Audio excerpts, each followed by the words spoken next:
History and archaeology prove that the Hebrew language has experienced some changes over the course of the last few thousand years.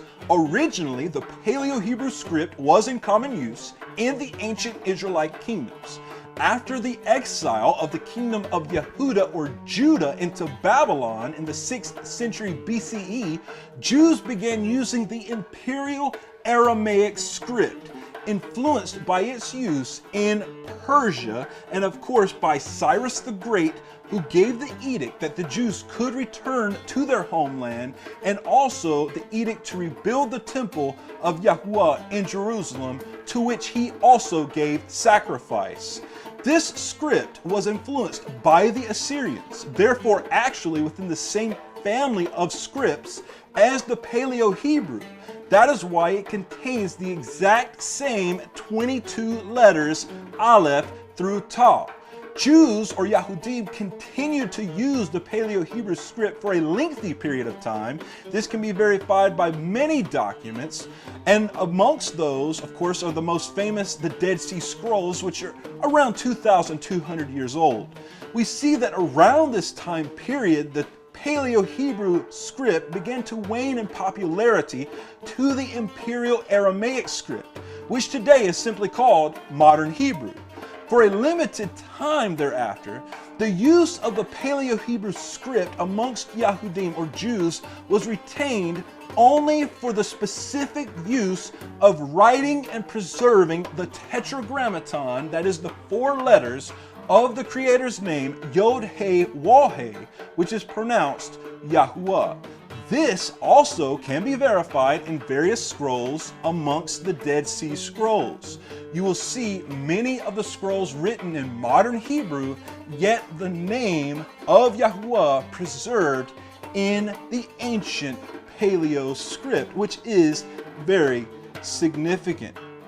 The Samaritans, who never actually left the land of Israel during the Babylonian captivity, continued to use a variation of the Paleo-Hebrew alphabet, and this is still demonstrated to this day in their Torah scrolls, and they use the Paleo-Hebrew alphabet to represent Aramaic writings as well. There are several examples of ancient Israelites utilizing this script, such as the Bule of King Hezekiah, whose true original Hebrew name is Hazak Yahu, meaning the strength is of Yahu or Yahuwah. Also, the Bule of the prophet Isaiah. His name is recorded as Yeshayahu, which literally means the salvation of Yahu, or literally the salvation of Yahuwah. We see several Paleo-Hebrew inscriptions, such as the Siloam inscription, the Ketef Hinnom amulets, which contain the Aaronic blessing or barakah in Numbers chapter 6, and we see clearly on this small tiny silver scroll the displaying of the name Yahuwah in Paleo-Hebrew. And we also see examples of Paleo-Hebrew in the Lachish Ostraka, and many other examples exist. Paleo-Hebrew is called even to this day by Jews Keteb Ibrit, or literally the writing of Hebrew, while modern Hebrew is called Keteb Asherit, literally the writing of Asher or Assyria.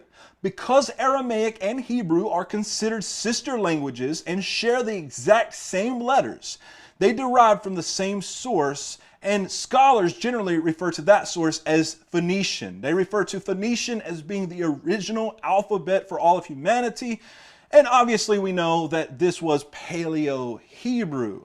Therefore, we see what is called Paleo-Hebrew and Paleo-Aramaic. Both are represented with this same type of ancient script. Hebrew belongs to a family of languages referred to as Shemitic languages. With great precision, we know for certainty that in both Aramaic and Hebrew, the letters represented for the Creator's name are pronounced Yod, He, Waw, He. The most familiar pronunciation in Western culture is Jehovah. A basic study in the Hebrew language will provide the fact that the phonetic sound of the English J does not exist in the Hebrew language. The first letter in the name is Yod and should be rendered with the modern Y. In the original 1611 King James Version, we see that this letter was rendered as an I, and the pronunciation was Yehovah instead of Jehovah. This is because the letter J did not yet exist in English. It is actually the latest letter that has been added to the alphabet. It is also important to note that the third letter of the name, the Tetragrammaton, is properly and classically vocalized, with the modern W being called WaW, with the possibility of being a semivowel making the O and Oo sounds. Therefore, the classic representation of the four letters into English consonants has been YHWH. Some maintain, however, that the VaV is the original to Hebrew. Hence, they endorse the use of the V sound and will represent the consonants as YHVH. And instead of pronouncing the letter as WaW or wow, they will pronounce it as VaV.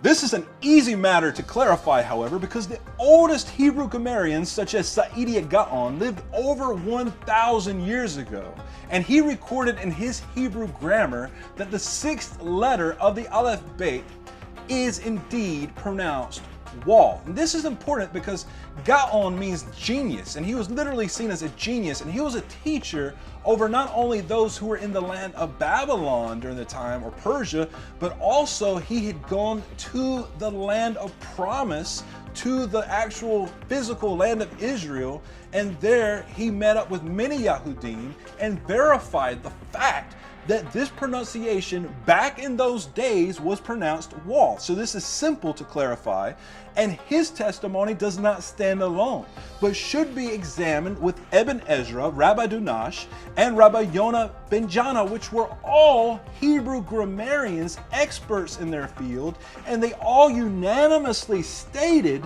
that the sixth letter of the Hebrew alphabet is pronounced WaW, not VaV. These men are authorities in the realm of Hebrew grammar and are well respected in Orthodox Judaism to this very day, so their testimony on the issue stands alone. Also, all Shemitic languages, including Akkadian, Aramaic, Arabic, Syriac, Phoenician, and Ugaritic, all contain the letter WaW and not the letter VaV historically. Even the vowel sounds that the WaW makes, which are U and O, can properly be transliterated using the letter W, such as writing U and O with the W at the end to emphasize the sound. You use the same exact patterns with your lips to form the sounds W, U, and O. If you don't believe me, say these sounds in a mirror and look clearly. You are not using the same parts of your mouth when you say V. In fact, V requires a vibration of the top teeth with the bottom lips. It is a total obstruction of sound, whereas W is a very open, rounded shape, and it goes along with U and O very well. Very obvious. You not only use these same patterns, but again, it becomes really obvious when you research Shemitic languages, especially the Phoenician, which utilizes the same script as Paleo-Hebrew and Paleo-Aramaic, that all Shemitic languages in time past, in histories past, in archaeology with all the evidence, they had the letter WaW. Paleo-Aramaic and Paleo-Hebrew utilized the same exact script with modifications to grammar and vocabulary. However, again, their alphabet was the exact same. Just to reiterate the point, they had the same 22 letters. Today, the modern Hebrew script is actually the Imperial Persian, again known as the Imperial Aramaic script, and it also originally had the letter WaW and not a VaV. If you try looking up VaV in the Jewish Encyclopedia, you will not find it because it is not there. Instead, you find the letter WaW, and you will find the entry which reads, "It is the sixth letter of the Hebrew alphabet. The name possibly means nail or hook, and the shape of the letter in the Phoenician alphabet bears some resemblance to a hook. WaW is a labial spirant, identical in sound with the English W or W. When preceded by the labial vowel oo, it blends with it and becomes oo, as I was saying, with the W on the end. The result being a long oo sound.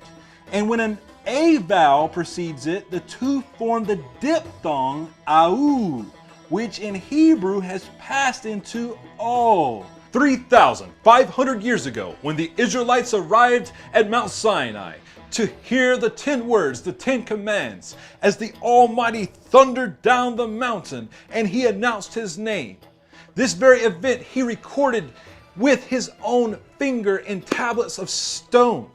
And his prophet Moshe or Moses recorded it in scroll format. It can be found in the Torah, the books of Moses, Genesis through Deuteronomy. Twice it appears.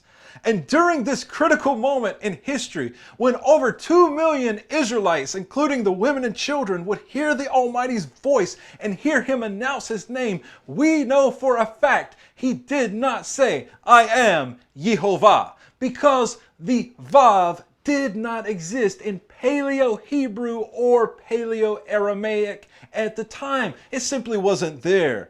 Therefore, we know that any pronunciation which endorses the use of the VaV is incorrect, because it is going to distort any possibility at arriving at an ancient pronunciation.